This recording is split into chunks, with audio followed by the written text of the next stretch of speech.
بسم الله الرحمن الرحيم. السلام عليكم ورحمة الله وبركاته. أهلا بكم معنا في قناة العوضي لتصنيع بطاريات الدواجن التسمين فك وتركيب. الفيديو النهاردة عن بطارية منزلية دورين. طبعا احنا صورنا لكم نفس المساحة ونفس الدورين ده قبل كده، ولكن في شكل جديد يعني عملناه دور هيمشي معانا للفراخ البلدي والبط وجميع الطيور، ودور هيمشي معانا تسمين ان شاء الله. فطبعا يعني هي مش جديدة، هي حاجة بسيطة الفرق بينهم وبين اللي نزلناهم، ولكن حبينا نفرجكم عليها برضه وتقولوا لنا رأيكم ايه. دي دورين متر في 180 دورين، سعة من 60 ل 70 فرخ. طبعا الدور اللي تحت دهوت صممناه في سبيل لو حبينا نربي فيه بط، نربي فيه فراخ، نربي فيه سمان، ونربي فيه تسمين يمشي معانا جميع الطيور. والدور اللي فوق هيبقى تسمين ويمشي معاك ساس وتسمين، يعني الفراخ الدواجن اللي هي ما مش شقيه شويه، يعني اللي هي طبعا زي ما انتم شايفين خشب سويد، خشبنا واحد مفيش فيه تغيير، خشب سويد فنلندي، خاماتنا هي تخاناتنا هي مفيش تغيير. فعشان ما نطولش عليكم مش هنقعد نوصف لكم الخشب في كل فيديو، لا هو لازم تعرفوا ان خاماتنا هي ما بغيرهاش، ونفس المقاسات ونفس التخانات. فطبعا البطارية مخصصة من دور ودور زي ما انتم شايفين. دي فرشة التحضير طبعا اللي هي بتاعت الدور التحضير، دي فرشة تحضير، كل بطارية لازم يطلع معاها فرشة تحضير، ده شيء طبيعي. طبعا نبل 360 درجة ما شاء الله. طبعا البطارية زي ما قلنا لكم قبل كده ما بنسلمهاش الا بعد الاختبار. طبعا هنجرب النبل اهو، ميه شغالة ما شاء الله، ميه شغالة ما شاء الله.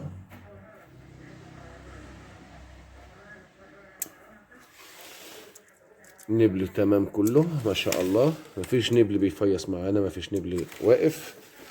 احنا بنجرب لكم الدور كله اهو ما شاء الله، الميه نازله تلمس النبل ينزل لك ما شاء الله ميه سريعه زي ما انتم شايفين اهي. طبعا والله دي اول مره نجربها، مش شايفين ده اهو. ما عندناش بطاريه قبل ما بنختبرها، فطبعا لازم تبات فيها الميه ليله كامله، وتاني يوم قبل التسليم مثلا بنصورها قبل ما بنسلمها ونفضي منها الميه ونفكها. طبعا البطاريه فك وتركيب، كل دور بتفك من التاني. هنوريكم برضو الدور اللي تحت. طبعا زي ما انتم عارفين ان ده شراع كبير اهو اللي بيتفتح اهوت، الشراع كامل للدور اهو، الشراع كامل اهو.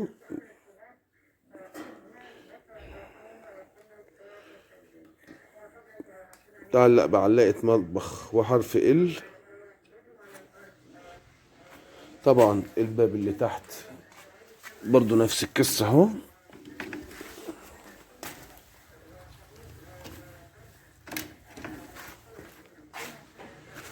افتحوا الاول الباب اللي تحت اهو، العلافة بتكون داخلية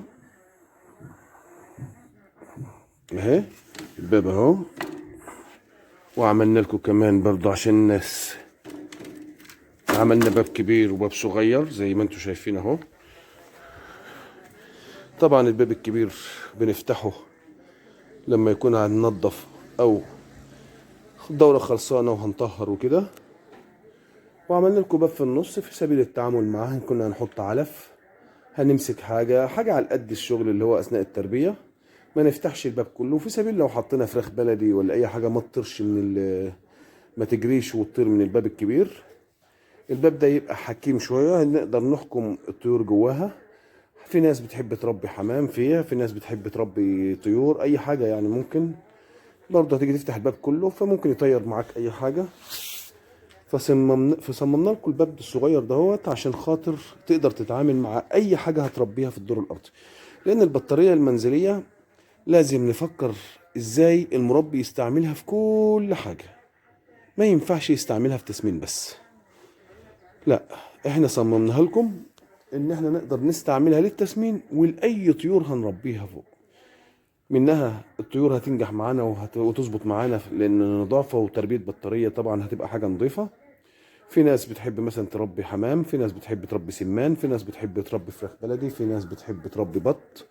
فطبعا التعامل هيكون كده. احنا عملنا العلافة الداخلية دي يا جماعة، طبعا اي طيور فراخ من الدواجن بانواعها بتاكل من العلافة الخارجية. انا عملت العلافة الداخلية دي بالذات عشان خاطر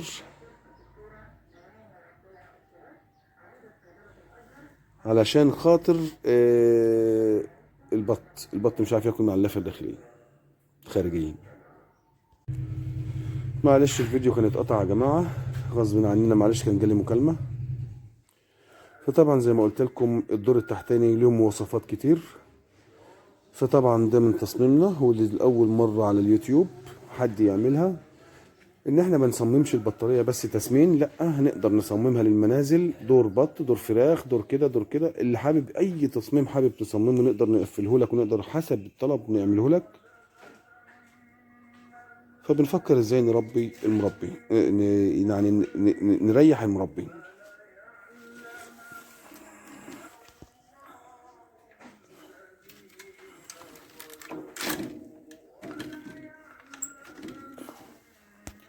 دي كانت سألتني على اسم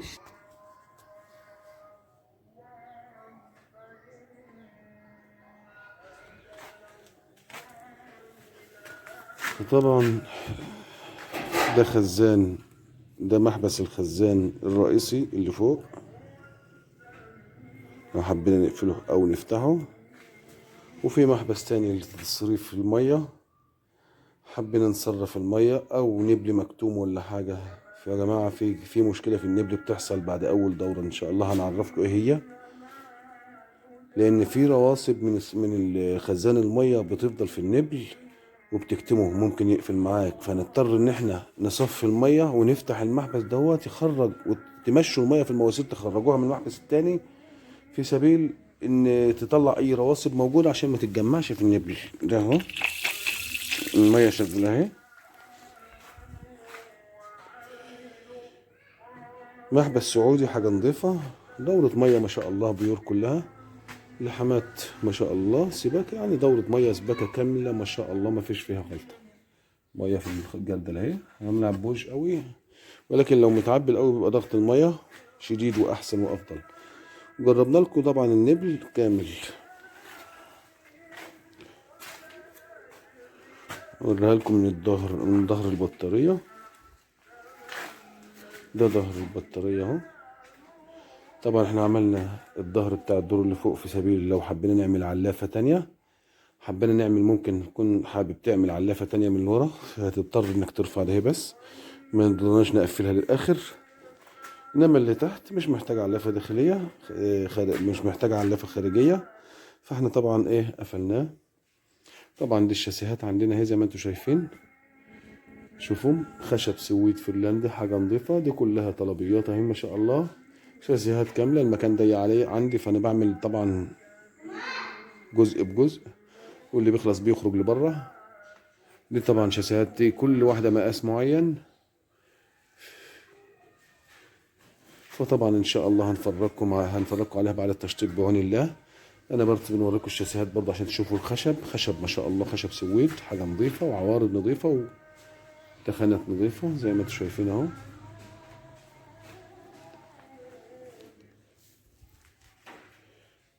طبعا الشتاء بتاع اليومين دول مبهدلنا شوية، فاحنا رافعين البطاريات اللي ممكن طولها شتاء، طولها مية من الأرض ولا حاجة.